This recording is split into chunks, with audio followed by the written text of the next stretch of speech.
Hi friends, നമ്മളൊരു പുതിയ വീഡിയോയിലേക്ക് ഏവർക്കും സ്വാഗതം. നമ്മൾ ജമ്മു കാശ്മീരിൻ്റെ തലസ്ഥാനമായ ശ്രീനഗറിലേക്കാണ് എത്തിയിരിക്കുന്നത്. ശ്രീനഗറിലും കനത്ത CRPF ജവാന്മാരുടെ കാവലിൽ തന്നെയാണ് ഡാൽ ലേക്കിന് ചുറ്റും മുഗൾ ഗാർഡൻ്റെ പരിസരത്തും എല്ലായിടത്തും CRPF ജവാന്മാർ നമുക്ക് കനത്ത കാവൽ ഒരുക്കിയിട്ടുണ്ട്. എന്നിരുന്നാലും ഇവിടങ്ങളിൽ ടൂറിസ്റ്റുകളുടെ നല്ല തിരക്കുണ്ട്. ഇന്ന് ആയതുകൊണ്ട് കൂടുതലും തിരക്ക് അനുഭവപ്പെടുന്നുണ്ട്.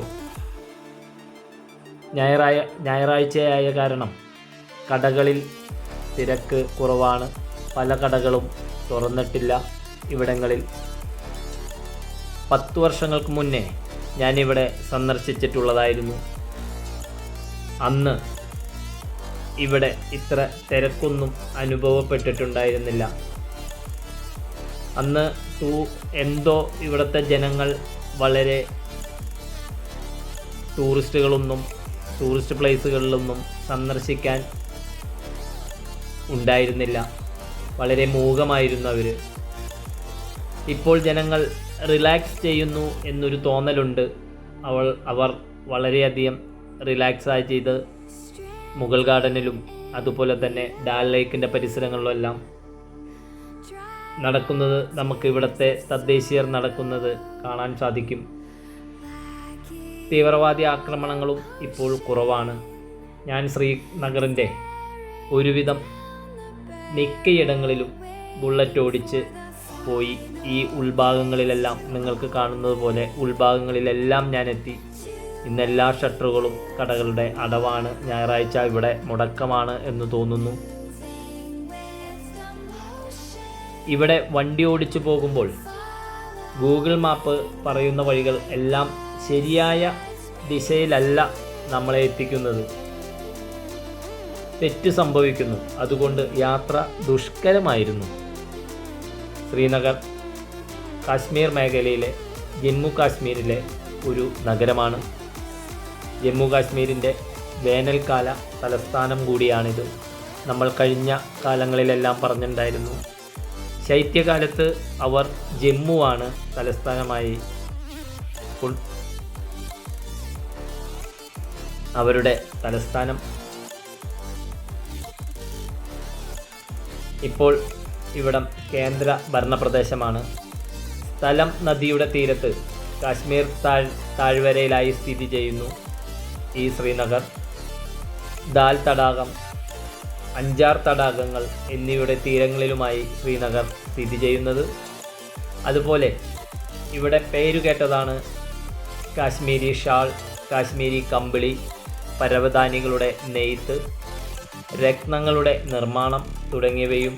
പിന്നെ ഡ്രൈ ഫ്രൂട്ട്സിന് ഇവിടെ വളരെയധികം പേരുകേട്ടതാണ്. പ്രത്യേകിച്ച് വാൾനട്ട്, ആപ്രിക്കോട്ട് എന്നീ ഡ്രൈ ഫ്രൂട്ട്സുകൾ വളരെയധികം പേരുകേട്ടതാണ്. ബ്ലാക്ക്ബെറി, ബ്ലൂബെറി എല്ലാം ഇവിടെ ധാരാളമായി കൃഷി ചെയ്യുന്ന പ്രദേശങ്ങളാണ്. കാശ്മീർ നൂറ്റാണ്ടുകൾക്ക് മുമ്പ് ഹിന്ദു രാജവംശവും അതിനുശേഷം ഷാമീർ രാജാക്കന്മാരും അവരുടെ കീഴിലായിരുന്നു ഇവിടെ ഭരണം നടത്തിയിരുന്നത്. പിന്നീട് മുഗൾ സാമ്രാജ്യത്തിൻ്റെ ഭാഗമായി ഇവിടം. ആ കാലഘട്ടത്തിലാണ് ഈ ഡാൽ ലേക്കിന് ചുറ്റും മുഗൾ ഗാർഡനുകളെല്ലാം ഇവിടെ നിർമ്മിച്ചത്. ഇവിടം നിരവധി സൂഫി പ്രബോധകരെ ഇവിടെ ആകർഷിച്ചു. ഈ ശ്രീനഗർ ആത്മീയ കേന്ദ്രമായും ആ കാലഘട്ടത്തിൽ അറിയപ്പെട്ടിരുന്നു. ഷോൾ നെയ്ത്തിലും മറ്റ് കാശ്മീരി കരകൗശല വസ്തുക്കളുടെയും കേന്ദ്രമായി മാറി. ഇവിടം ഭരിച്ചിരുന്ന എല്ലാ രാജാക്കന്മാരുടെയും വേനൽക്കാല തലസ്ഥാനമായി ശ്രീനഗർ മാറി. ഇന്ത്യൻ ഉന്നതർക്കും ഇത് വിനോദസഞ്ചാര കേന്ദ്രമായി, അതുപോലെ തന്നെ യൂറോപ്യനും. ഈ നദിയിലൂടെ നല്ല കലങ്ങി മറിഞ്ഞാണ് വെള്ളം വരുന്നത്. അതുകൊണ്ട് ഹിമാലയൻ പർവ്വതനിരകളിൽ നല്ല മഴയുണ്ട്. നമ്മൾ 2 ദിവസം മുമ്പ് അവിടെയൊക്കെ ലാൻഡ് സ്ലൈഡൊക്കെ നടന്ന ആ സ്ഥലത്തേക്കാണ്, താഴത്തോട്ടേക്കാണ് ഈ വെള്ളം ഒഴുകി പോകുന്നത്. ആ നദികൾ എല്ലാം കലങ്ങി മറിഞ്ഞ് തന്നെയായിരുന്നു പോയത്. ഞാനിവിടെ ഒന്ന് വണ്ടി ഒതുക്കി നിർത്തി ഈ പാലത്തിലൂടെ ഈ ശ്രീനഗറിൻ്റെ പല ഭാഗത്തുകൂടെയായി ഒത്തിരി നദികൾ ഇങ്ങനെ പോകുന്നുണ്ട്. എൻ്റെ വണ്ടി അവിടെ ഇരിക്കുന്നുണ്ട്. അപ്പോൾ നമുക്ക് ഇവിടുന്ന് സോണാമാർഗും അതുപോലെ തന്നെ വീണ്ടും തിരിച്ചു വന്ന് ഗുൽമാർഗും എല്ലാം തന്നെ പോകേണ്ടതാണ്. അപ്പോൾ അതിനുശേഷം വീണ്ടും ലഡാക്കിലേക്കും മറ്റും പോകേണ്ടതാണ് നമുക്ക്. അപ്പോൾ മഴ ശക്തമാണെങ്കിൽ നമുക്കും അതൊരു പ്രശ്നമായി തീരും.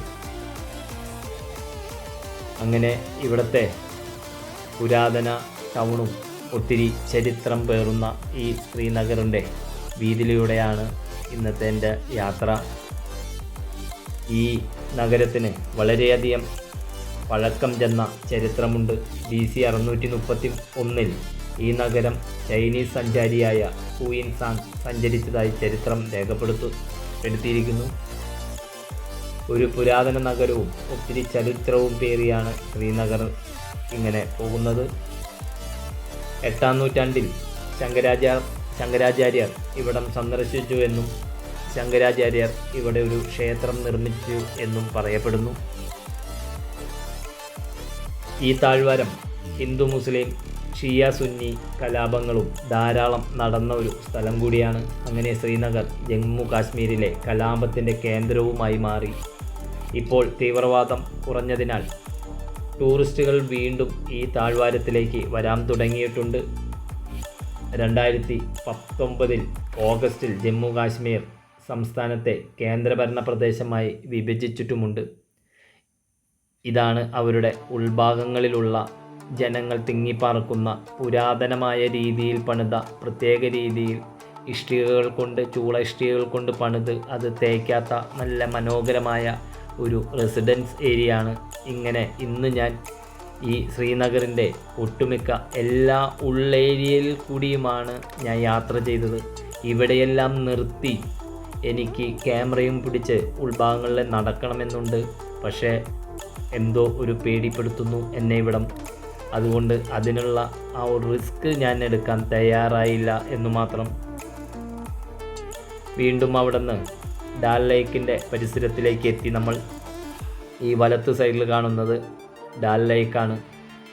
ഇടത്ത് സൈഡുകളിൽ ടൂറിസ്റ്റ് വണ്ടികളുടെ പാർക്കിംഗ് കേന്ദ്രവും കൂടിയാണ്. ഇതിലെ നമ്മൾ കിലോമീറ്ററുകളോളം 13.5 കിലോമീറ്റർ ദൂരത്തിൽ ഈ ലേക്കിന് ചുറ്റും റോഡ് ഉണ്ട് എന്നാണ് പറയുന്നത്. ഞാനിവിടെ നിന്ന് വീണ്ടും തിരിച്ച് ഇതിൻ്റെ എല്ലാ ഭാഗത്തേക്കും നമുക്ക് എത്താൻ പറ്റില്ല. ഇവിടെയും കവചിത വാഹനങ്ങൾ നിർത്തിയിട്ടിട്ടുണ്ട്. അതിൽ സെക്യൂരിറ്റി നമുക്ക് CRPF ജവാന്മാർ തരുന്നുണ്ട്. ഒരു കാരണവശാലും ഒരു പ്രശ്നവും ഈ പ്രദേശത്ത് ഉണ്ടാവില്ല എന്ന് ഇവിടുത്തെ ഓരോ ടൂറിസ്റ്റിനും പ്രതീക്ഷ നൽകുന്നു. ഇവിടെ #ഡാൽ ലേക്ക് എന്നെഴുതി വച്ചിട്ടുമുണ്ട്. ഇതെല്ലാം കണ്ട് ഡാൽ ലേക്കിൻ്റെ പരിസര പ്രദേശങ്ങളിലൂടെയാണ് ഈ യാത്ര. ഇവിടെ നിന്ന് കുറച്ച് കിലോമീറ്റർ മാത്രം മാറിയാൽ ഒരു തണ്ണീർത്തടമുണ്ട്. ഹോക്കർസർ എന്നാണ് ഇതിനെ അറിയപ്പെടുന്നത്. ശൈത്യകാലത്ത് സൈബീരിയയിൽ നിന്നും മറ്റു പ്രദേശങ്ങളിൽ നിന്നും മധ്യേഷ്യയിൽ നിന്നെല്ലാം ആയിരക്കണക്കിന് ദേശാടന പക്ഷികൾ ഇവിടം അവരുടെ ഒരു ട്രാൻസിസ്റ്റ് ക്യാമ്പായി ഉപയോഗിക്കുന്ന ഒരു പ്രദേശം കൂടിയാണ്. നമുക്ക് റോഡിനടുത്ത് കാണുന്ന ഈ പ്രദേശവും വലിയൊരു ചതുപ്പായി, തണ്ണീർത്തടമായി, ഈ കണ്ടൽക്കാടുകൾ പോലെയുള്ള ഈ ചെടികൾ ഉള്ള പ്രദേശം അങ്ങനെ തന്നെ ഈ ശ്രീനഗറിൽ നിലനിർത്തിയിട്ടുണ്ട്. അതുകൊണ്ട് ഇന്ത്യയിലെ ഏറ്റവും മികച്ച നാഷണൽ ക്ലീൻ എയർ സിറ്റി എന്നും കൂടി ഇവിടം പറയപ്പെടുന്നുണ്ട്. ദാൽ തടാകം പോലെ തന്നെ നിജിങ് തടാകവും കൂടാതെ ബുലാർ തടാകവും ഇവിടെ അടുത്ത് തന്നെയായുണ്ട്. ഈ തണ്ണീർത്തടങ്ങളെല്ലാം ലോകോത്തര തണ്ണീർത്തടങ്ങളാണ്.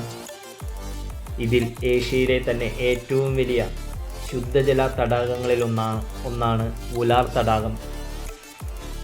ശ്രീനഗറിലെ പ്രധാന മതം ഇസ്ലാം മതമാണ്. 96% മുസ്ലിമുകളാണ് ഇവിടെ വസിക്കുന്നത്. ബാക്കി വരുന്ന വിഭാഗം ഹിന്ദുക്കൾ, സിഖുകാർ, ബുദ്ധമതക്കാരും കുറച്ച് ജൈനമതക്കാരുമാണ് ഇവിടെ ഉള്ളത്. ഈ ഇടത്തെ സൈഡിൽ മുഴുവൻ ഇതുപോലുള്ള തണ്ണീർത്തടങ്ങളാണ്. ഇവിടെയൊന്നും അവർ മണ്ണിട്ട് നികത്തിയോ വലിയ വലിയ കൺസ്ട്രക്ഷൻ ഒന്നും നടത്തിയോ ഒന്നും പ്രകൃതിയെ നോവിപ്പിക്കാതെ കൊണ്ടു നടക്കുന്നുണ്ട്.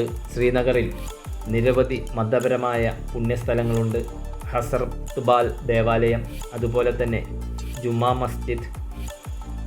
ശ്രീനഗർ കാശ്മീരിലെ ഏറ്റവും പഴക്കം ചെന്ന പള്ളികളിൽ ഒന്നാണ് ഇവ രണ്ടും. അതുപോലെ തന്നെ ഹരി പർബത്ത് കുന്നിൻ മുകളിൽ ശാരികാമാതാ ക്ഷേത്രവുമുണ്ട്. അതുപോലെ ശങ്കരാചാര്യ ക്ഷേത്രം, ഓൾ സെയിൻസ് ചർച്ച് തുടങ്ങിയവ ഇതിൽ ചിലതു മാത്രം. അങ്ങനെയുള്ള എല്ലാ മതസ്ഥരുടെയും ദേവാലയങ്ങളും ഈ പ്രദേശങ്ങളിൽ സ്ഥിതി ചെയ്യുന്നുണ്ട്. 1947 ഇന്ത്യക്ക് സ്വാതന്ത്ര്യം കിട്ടിക്കഴിഞ്ഞ് ഇന്ത്യ പാകിസ്ഥാൻ വിഭജനത്തോടെ മഹാരാജ് ഹരി സിംഗ് കാശ്മീർ ഇന്ത്യയിൽ ചേർക്കാൻ തീരുമാനിച്ചു. ഇതേ തുടർന്ന് പാകിസ്ഥാൻ പിന്തുണയുള്ള സായുധധാരികളായ പോരാളികളുടെ സംഘം ശ്രീനഗറിലേക്ക് കയറി ആക്രമണം തുടങ്ങി എന്നും ചരിത്രം രേഖപ്പെടുത്തുന്നു. ഇത് 1947-48 ഇന്ത്യ പാകിസ്ഥാൻ യുദ്ധത്തിലേക്കും നയിച്ചു. തുടർന്ന് നിയന്ത്രണ രേഖ രൂപം കൊണ്ടു. LOC എന്ന് പറയും, ലൈൻ ഓഫ് കൺട്രോൾ. ഇതിൻ്റെ ലൈൻ ഓഫ് കൺട്രോൾ നമ്മൾ കാണാൻ പോകുന്നുണ്ട്. അതിൻ്റെ വീഡിയോകളെല്ലാം അടുത്ത തന്നെ വരുന്നതായിരിക്കും. കാശ്മീർ രണ്ടായി വിഭജിക്കേണ്ടി വന്നു. ഇന്ത്യക്കും പാകിസ്ഥാനുമായി ഇത് വിഭജിച്ച് നൽകേണ്ടിയും വന്നു. 1980കളിലും 90കളിലും കാശ്മീർ താഴ്വരയിൽ പ്രതിഷേധം വർദ്ധിച്ചു. ഇന്ത്യൻ ഭരണകൂടത്തിനെതിരെ സായുധ പോരാട്ടങ്ങളും നിരവധി ഉണ്ടായ പ്രദേശമാണിത്. അങ്ങനെ തീവ്രവാദികളും ഇന്ത്യൻ സുരക്ഷാ സേനയും ഇടയ്ക്കിടെ ഏറ്റുമുട്ടലുകൾ ഒരു പ്രധാന കേന്ദ്രമായി ഈ ശ്രീനഗർ നഗരം. അതോടുകൂടി ഇവിടുത്തെ നഗരജീവിതവും താറുമാറായി. ടൂറിസ്റ്റുകൾ തീരെ വരാതെയായി. അങ്ങനെ ശ്രീനഗർ ഈ സ്ഥലം ടൂറിസ്റ്റുകൾക്ക് പേടിപ്പെടുത്തുന്ന ഒരു പ്രദേശമായി മാറി. ഇപ്പോൾ അതിൽ നിന്നെല്ലാം വ്യത്യസ്തമായി ടൂറിസ്റ്റുകളെല്ലാം ഇപ്പോൾ ധാരാളം വരുന്നുണ്ട്. നമ്മൾ ഇത്രയും സഞ്ചരിച്ചിട്ട് പോലും ഈ ഡാൽ ലേക്കിൻ്റെ ഈ പ്രദേശം നമ്മൾ കഴിഞ്ഞിട്ടില്ല. അതാണ് ഞാൻ നേരത്തെ പറഞ്ഞത്. കിലോമീറ്ററുകളോളം വിസ്തൃതിയിലാണ് ഡാൽ ലേക്ക് നിൽക്കുന്നത്. ഒരു സൈഡ് ലേക്കും മറു സൈഡ് തണ്ണീർത്തടങ്ങളുമായി വളരെ പ്രകൃതി അനുഗ്രഹീതമായ ഒരു സ്ഥലമാണ് ഈ ശ്രീനഗർ. ഇന്ത്യൻ ഭരണഘടന കാശ്മീരിന് മാത്രം കൊടുത്തിരിക്കുന്ന ഒരു അവകാശം ആർട്ടിക്കിൾ 370. വർഷങ്ങളായി ജമ്മു കാശ്മീർ വ്യത്യസ്ത ഭരണാധികാരത്തിലുള്ള പ്രത്യേക പദവി ഉണ്ടായിരുന്നത് 2019 ഓഗസ്റ്റ് 5 സർക്കാർ ഈ പദവി എടുത്തു കളഞ്ഞു. ജമ്മു കാശ്മീരിനെ 2 കേന്ദ്ര ഭരണ പ്രദേശങ്ങളായി തിരിച്ചു. ഒന്ന് ശ്രീനഗറും മറ്റൊന്ന് ലഡാക്കും. ഇവിടം ശ്രീനഗറിൻ്റെ ചരിത്രം സാംസ്കാരിക സമ്പന്നത കൊണ്ടും പ്രകൃതി മനോഹാരിത കൊണ്ടും രാഷ്ട്രീയ പ്രാധാന്യം കൊണ്ടും സംഘർഷങ്ങളും പ്രതിരോധങ്ങളുമായി ഒരു ശൂന്യത അല്ലെങ്കിൽ ഒരു നിഗൂഢത എന്തോ ഒളിഞ്ഞു കിടപ്പുണ്ട് ഈ ശ്രീനഗറിൽ. നമുക്കത് ഇവിടെ മനസ്സിലാവും. വീണ്ടും ഇതെല്ലാം ആലോചിച്ച് ചിന്തിച്ച് ഇത്ര മനോഹരമായ ഈ സ്ഥലത്തും ഇവിടെയും കവചിത വാഹനങ്ങൾ സെക്യൂരിറ്റിയുമായി നമുക്കിടയിലുണ്ട്. ഇങ്ങനെ നമ്മൾ പോകുന്നു. ഈ ശ്രീനഗറിൻ്റെ കുറച്ചും കൂടി ഉൾഭാഗങ്ങളിലുള്ള ജനങ്ങളുടെ ജീവിതവും മറ്റും കണ്ടറിയുന്നതിനു വേണ്ടി ഞാൻ വീണ്ടും ആ പ്രദേശത്തോട്ടാണ് വണ്ടി ഓടിച്ചു പോകുന്നത്. നമുക്ക് ആ പ്രദേശങ്ങളിലെല്ലാം ചെന്ന് അവരോട് സംസാരിച്ച് അവരുടെ ജീവിത രീതിയിലെല്ലാം നമുക്ക് ക്യാമറയിൽ പകർത്തണമെന്നുണ്ട്. പക്ഷേ ഒരു കാരണവശാലും പോലീസ് അതിന് സമ്മതിക്കുന്നില്ല. നമ്മളെല്ലാം അവിടെ നിന്ന് ടൂറിസ്റ്റുകളെ മാറ്റുന്നു. ഇത് അവിടുത്തെ ഞായറാഴ്ചത്തെ ഒരു വഴിയോര കച്ചവട സ്ഥാപനങ്ങളാണ് കാണുന്നത്. ഇവിടെയെല്ലാം ഇവിടുത്തെ പരവതാനികളും അതുപോലെ തന്നെ തണുപ്പ് സീസണിന് ഉപയോഗിക്കേണ്ടതായ വസ്ത്രങ്ങളും കിടക്കവിരികളും ധാരാളം ഈ പ്രദേശങ്ങളിൽ 2 സൈഡിലുമായി റോഡിന് ഇരുവശത്തും ഇതുപോലെ തന്നെ കച്ചവട സ്ഥാപനങ്ങൾ, ഒരു കുടുംബത്തിന് ആവശ്യമായ എല്ലാ സാധനങ്ങളും ഒരുക്കിയിട്ടുണ്ട്. അങ്ങനെ അതെല്ലാം കണ്ട് ഒന്നും കൂടി ആ ഭാഗത്തേക്ക് ഇടത്തെ ഭാഗത്തുള്ള കച്ചവട സ്ഥാപനങ്ങളെല്ലാം ഈ ക്യാമറയിൽ പകർത്തുന്നതിനു വേണ്ടി ആ സൈഡിലൂടെ ഇടത്ത് സൈഡിലൂടെ ഞാൻ വണ്ടി ഓടിക്കുന്നു. ഇവിടെ ഞാൻ നേരത്തെ പറഞ്ഞതുപോലുള്ള കാശ്മീരി ഷോളുകൾ, പരവതാനികൾ, അങ്ങനെ വ്യത്യസ്തമായ സാധനങ്ങൾ വിൽക്കുന്ന കടകളാണ് ഇവിടെ. ഇതെല്ലാം നമുക്ക് കാണാവുന്നതാണ്. ഇതെല്ലാം കണ്ട് ഇന്ന് രാത്രി ശ്രീനഗറിൽ ഓടണം. നാളെ ഇവിടെ നിന്ന് ഗുൽമാർഗിലേക്ക് പോകണം. അവിടെ നിന്ന് വീണ്ടും ശ്രീനഗറിലേക്ക് തിരിച്ചു വന്നതിന് ശേഷം വീണ്ടും സോനാമാർഗ് പോകണം. അങ്ങനെ ഈ യാത്ര വീണ്ടും മേലോട്ട് തന്നെ പോയിക്കൊണ്ടിരിക്കുകയാണ്. നമുക്ക് ലഡാക്കിലേക്ക് എത്തണം. നമ്മുടെ ലാസ്റ്റ് പോയിൻ്റ് അതാണ്. ലഡാക്ക് കഴിഞ്ഞും പോകണം. നമുക്ക് പാങ്കോങ് ലേക്ക്, ചൈനയുടെ ബോർഡർ വരെ നമുക്ക് പോകേണ്ടതാണ്.